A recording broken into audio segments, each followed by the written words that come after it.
ফুলের সুগন্ধি গ্রহণ করা মানুষের সহজাত প্রবৃত্তি। তবে ফুলের সৌরভ নিতে গিয়ে যদি মৃত্যু ঘটে তাহলে বিষয়টা মর্মান্তিকই বলতে হবে। এমন ঘটনা নিশ্চয়ই কারও কাম্য নয়। বাস্তবেই এমন ফুল রয়েছে যার গন্ধ নিতে গেলেই নির্ঘাত মৃত্যু।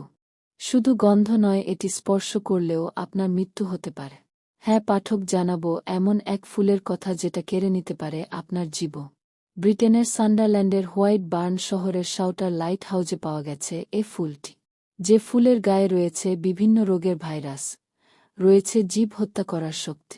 লাইট হাউজের তত্ত্বাবধায়ক ডগি হোল্ডেন এ ফুলটির সন্ধান পান।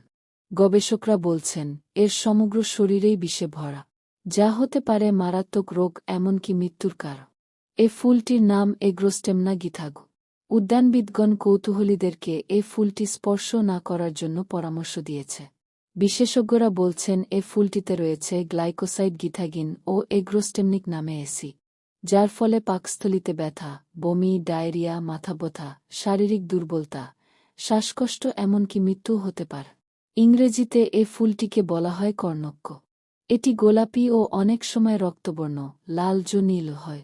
ধারণা করা হচ্ছে লৌহ যুগের কৃষকরা এ ফুলটি যুক্তরাষ্ট্র থেকে ইংল্যান্ডে এনেছে। এটি ১৯ শতাব্দীতে কৃষি জমিতে আগাছা হিসেবে গণ্য হত।